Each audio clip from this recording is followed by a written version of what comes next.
Good morning, Beeville. This is Cindy Clark from PAC-B TV on this glorious, beautiful morning. And we're here this morning with Amy Lynch from the Women's Garden Club.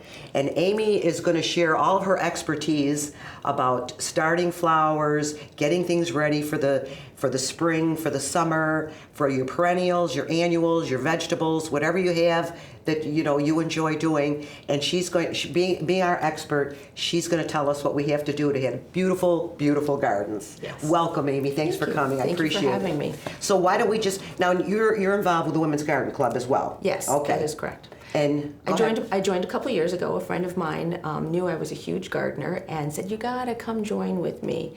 And so, and I did just about the end of COVID.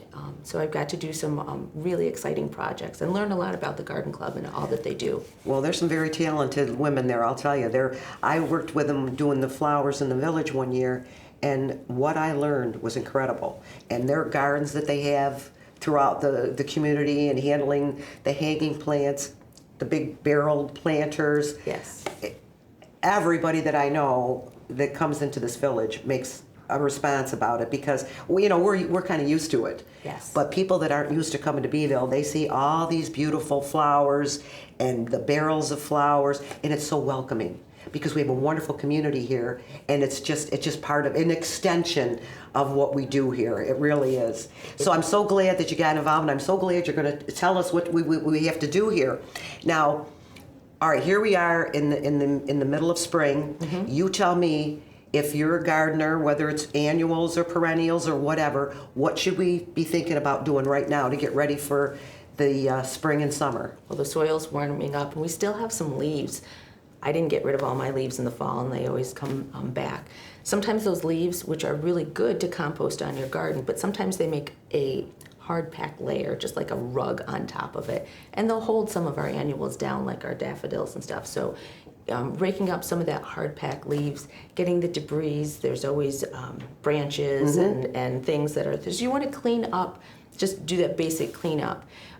You want to clean your tools too.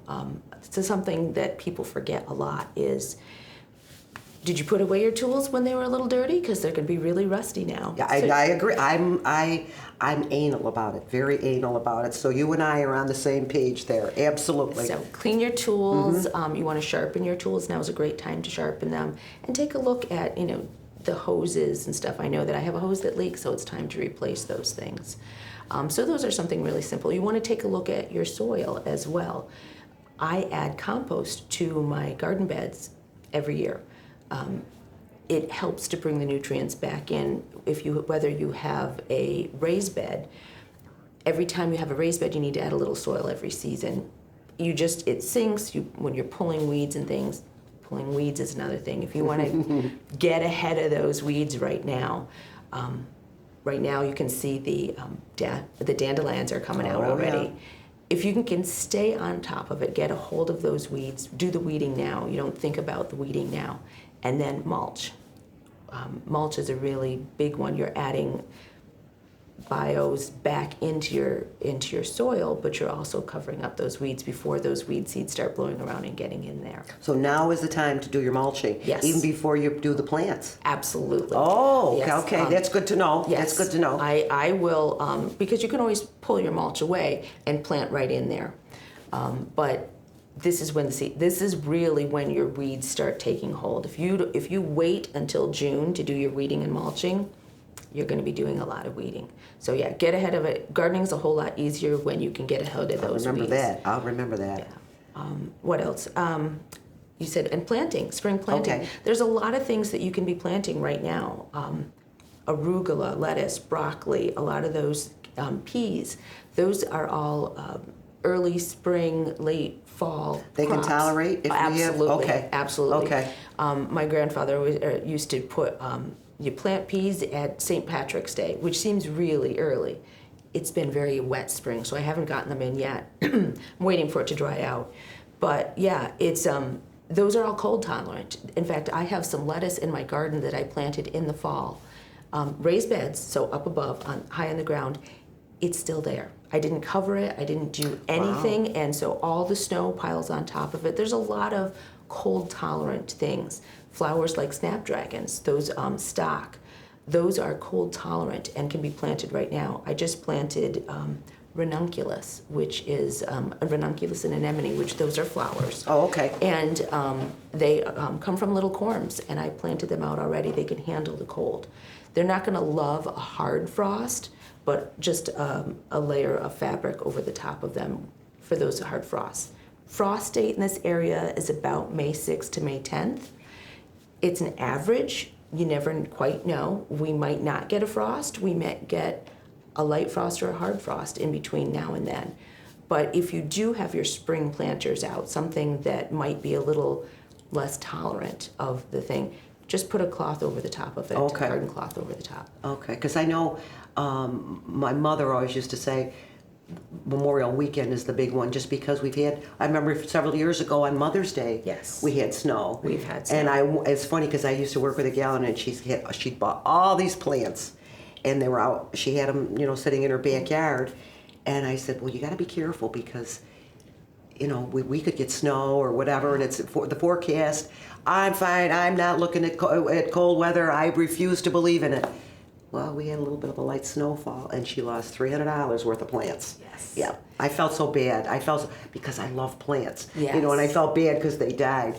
We're starting to get ready now to do our plantings, and we can do some vegetables. Yes. And then what about our annuals? Putting in. You yes. tell me as far as what's tolerant, and then how we plant them. What's a good combination in the pots and everything to do. And there's something called cool flowers. Those are cold tolerant flowers that can handle the cold, like snapdragons and stock. Pansies are another one. They can handle that cold. Things like sunflowers, tomatoes, those are the ones that you don't want to plant until after that Memorial Day. Oh, okay. So those are the things that aren't going to tolerate that cold at all. A lot of your seed packets or plant tags will tell you that, but there's a whole classification of flowers that you can put out. If you planted pansies and snapdragons and stock in a pot and you got a frost, and it's been out there for a week, they'll be fine. Okay, good. That's good to know. But yeah, you plant those sunflowers and Gerber daisies out there, they're gone. So it depends, but yeah, so there's some spring planting that you can do. You can even do lettuce and kale right in with your flowers, harvest it, and then make summer flowers in those pots for you. So, Interesting. So Interesting. There's some beautiful varieties of lettuce. They're easy to grow from seed. I was talking to a lady whose son doesn't believe in the Easter Bunny anymore. So she's like, I don't know what I'm going to do. I told him, I'm not going to give candy. If you don't believe in the Easter Bunny, you don't get Easter candy. He's like, okay. She's devastated. I said, well, do something like give him some seeds and some flowers. Let him plant his own pot and get interested in, there's other things that you can do in spring. So yeah, lettuces, carrots, beets, all those things can go in the ground now. Okay, well, that's and harvest them when you want to get ready for your tomatoes and peppers, or sunflowers, whatever it is. Okay, so then now we're talking about prepping your pots or your ground for annuals. What do we have to do there? Annuals are huge feeders. They need a lot of food. So you can, if you have a huge pot, 3-4 foot pot, you can leave some of the soil on the bottom, but the top layer of soil, you want to put some fresh soil in there. I tend to use organic products. I have my own compost, but I don't have enough, so I'll buy compost as well. Add compost into that, and you want to start feeding them. Where perennials don't necessarily need to be fed, annuals need to be fed, so you can put some fertilizer right in the soil with your compost, and probably a weekly feeding to keep those annuals going. Okay. And if it's vegetables, same thing. If you have a raised bed or an in-ground bed, you want to add some compost into it. That's the food that I use for my vegetables. Now, you said you do your own compost. What do you do? The very simple method. I have pallets, make a huge bin, and I put everything in there. Leaves from the fall, leaf compost is fabulous to use. And so some of the raking that I'm doing that's matting down those spring tulips and things that are coming up, I'll take those leaves, put them in my compost. Okay. Not any invasive weeds go in there, but even dead weeds can go in there, grass clippings, and anything that, I have chickens, so anything that chickens don't eat, and chicken poop is awesome too. That's what I've heard. That's why I have chickens. It's really for my garden for the chicken poop. Throw it all in there. And I have a tractor. Not everybody has a tractor. Once a year, we'll take it all out, turn it over, put it back in. So for the following year, so the bins that I filled last year are my compost for this year. Okay. So I don't worry about turning it or watering it. I just make a big Just pile. leave it. Make a big pile, leave it. It'll take a year to compost, and then you have your compost for the And following what year. about coffee grounds and eggshells? Absolutely, absolutely. Eggshells, coffee grounds, and banana peels. Banana peels. Banana okay. peels. You're giving your potassium and stuff back into it. So those things are fabulous. And I have a little can at the side of my kitchen, and when that fills up, even in the dead of winter, I'll throw it out there. I'll even do ash from the pellet stove. That can go in there as well. There are certain flowers that like ash too. Lilacs and delphiniums like ash, so you could put that around them this time of year as well. And that'll, as it rains, it feeds into those roots. Ooh, that's good to know. I'm learning. You know, you say you can't teach an old dog new tricks. A lot of the stuff I knew, but there's things that I didn't, and this is very interesting to me. So we were talking earlier, and Amy said we put the mulch in now. Yes, mulch now. Which that surprised me as well. As soon as I can order mulch, I order the mulch, and I begin to control the weeds, because I don't want to spend my whole summer weeding. Pruning is another thing. This is the time you really want to start pruning before things really get out into buds. You prune things that bloom on new wood. So butterfly bushes. Yep. Some varieties of hydrangea you want to prune now, the ones that are going to be on new wood. And pruning is pretty simple. You want to remove anything that's dead, anything that is diseased, anything that is broken, and you want to give the plant air. So if it's going in, you want to get rid of it. You want it to go out. Think of a beautiful vase that goes out. So pruning is a big one. I have blueberries and apple trees. You want to prune in the early spring. What about like rhododendrons? Yes, because they'll bloom. Anything that blooms on early wood. So hydrangeas are, like there are some varieties that don't. So you do have to know what varieties. I you know. have. Hydrangeas. Same thing with clematis. There are some clematis that you prune in the spring. Some you don't prune at all. You just have to know what ones you have. Right. But think of pruning. Butterfly bushes and hydrangeas are the ones that really think to do that now. Roses as well. You want to prune your roses. Okay. Anything like that. All right, now so we're going to we've put our mulch down for around our perennials if we have them, to prevent the growth of weeds and to prepare the soil for any annuals that we want to add into that as well. All right, so now we're going into our pots, whether they're little pots or big pots or whatever, to put our annuals in. Yes. Or herbs or anything like that.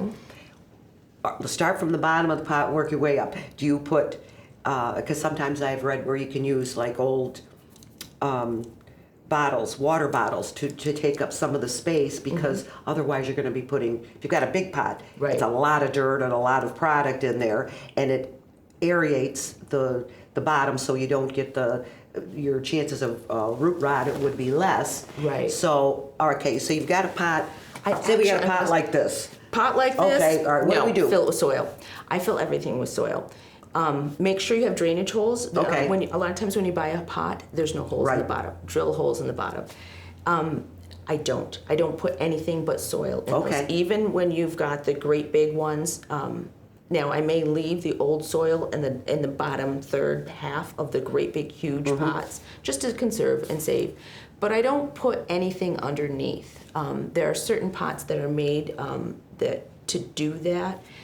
But what I found is what happens is all the water just runs right out. So the water will run straight down through the pot, and you have to water a lot more. Okay. So I do. Makes sense. And you want to use a container soil. There are different soils. So you don't want to dig up soil from your ground and put it in a pot. That soil is too dense and will hold, the roots won't do well, it'll hold so much, or you'll just get waterlogged. So you want to actually either buy a potting soil, the container soil, or you want to add something to it, such as perlite, or cocoa core, or something that where you're giving that soil some air and some lightness, and compost. Most of the time what I'll do is I will buy a bag of compost. If I've already got the thing, a pot, I'll take the top third half off, probably the top third off, put compost or potting soil in there, and a lot of times I'll mix them together. I'll buy a bag of potting soil, a bag of compost, mix it together, just mix it, okay. and remove the top third. So if it's a small pot, I dump out all of that old soil and put new in. Okay. But big pots, yeah. Now, what about peat moss? I've been hearing pros and cons on peat moss. I do both. I still am using some products that use peat moss, but I'm looking for organic. So peat moss is a finite product. Cocoa core is another product that you can use, but you're still transporting it. There's issues with both. It depends on your feelings on that. But Okay. I will honestly say I use both. All right, I've all tried to right. go cocoa core. I've even heard people using sheep's wool. There's a lot of products out there that you can use if you're not comfortable. So I find that peat moss is a political issue, and what your thoughts are on regeneration. Well, I don't know. I mean, absolutely. I do use it. I have it. Still do. Yeah, and, there's some things. and it seems my plants do okay. Yes, plants will do. And what you're looking for, so the purpose of peat moss or cocoa core and all those things, is you're adding something that will hold a little bit of moisture. Right. But perlite and vermiculite are additives that give some air and breathing room for the roots. And you want something that'll do both. Okay, I do that. All right, so far I'm in the ball game here. Yes. I'm in the ball game. And annuals you want to fertilize, where a perennial, you can fertilize it once a year or not at all. Annuals, you are constant bloomers. They're using a lot of energy to bloom from the beginning of spring till fall, till frost. That takes a lot of energy, and so fertilizer. So a lot of times we'll add a little bit of a natural fertilizer and fertilize every week for the pots. Okay. All right, well, that's good. Now, you have your own farm that you grow flowers to, which she brought these, which we need today. This just adds. Just a little bit of sunshine. Oh, I just love it. I just love it. And thank you so much for that. Mm-hmm. But Amy grows flowers on a farm, and she donates a lot of them to like Syracuse Home or for the seniors or being in the garden club, to bring to the garden club to sell, to make money for the projects that the garden club does in our community. Yes. And so later on in the season, we're going to take a tour. Absolutely. And get all the information we can on cut flowers, how to manage them in maybe confined areas too, because I have a very small yard. Absolutely. So I don't have the room or the luxury of spreading out, so to speak. But we'll do that a little bit later on in the year. But she does have the farm, and she brings like I say, she brings the flowers to the perennial sale, which is coming up in May. Yes. In May, at the end, usually it's Memorial Weekend. Usually it's Memorial where, Weekend. They go over to Tops. The garden club has every year they have a sale over near Tops, and they sell perennials. Yeah, it's all perennials, isn't it?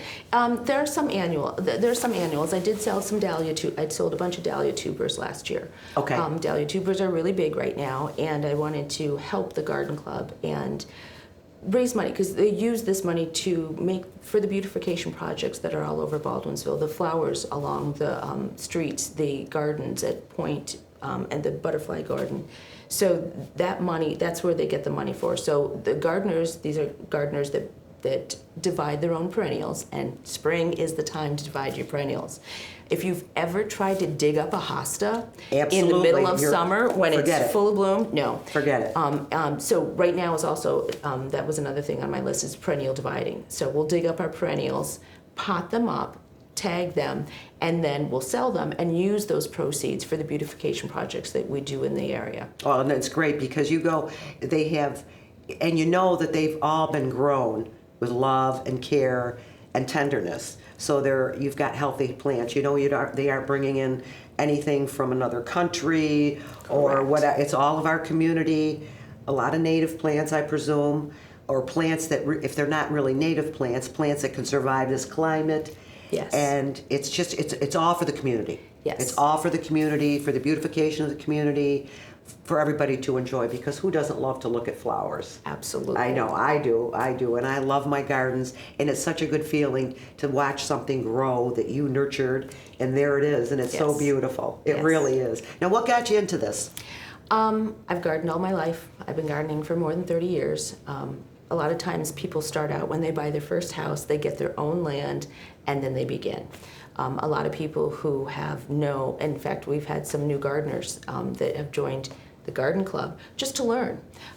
Bought a new house, I have this blank slate, I might have flowers in there, I don't know what they are. Can you come? And that's one of the things we'll do. So we can go to their house and say, oh, yep, this is a plant that you want, this is a weed, this is a plant that you might want to be careful because it's going to spread too readily. And so that's fun. And perennial sale is one of those things. So perennials just grow over time. We've had them a long time. And the gardeners there will be able to tell you, this one likes shade, this one doesn't, this one likes Full sun or full whatever, sun. yeah. This one says it likes shade. I've been growing it in full sun for 30 years, Yep. so you can handle it. And they're all things that you know that are growing in this area. Right. So disappointed to go to the garden center, buy this beautiful plant, and not have it make it through the winter. Right. And these are things you know that are going to make it through the winter, and the prices are great. Yes, they are. Yes, they are. I always love going to those sales, and I always tell everybody to go. So this year, now, have you got any big projects, different projects? I know you do the hanging plants. We do the and the hanging barrels and the point, and then Yes. down by the canal. Yes. Now, is there anything special or different that you're doing this year? I'm working on joining the group that does, so they go to Syracuse Home and they get flowers and they do flower arrangements for Syracuse Home. So that's my goal this year, is to join that group.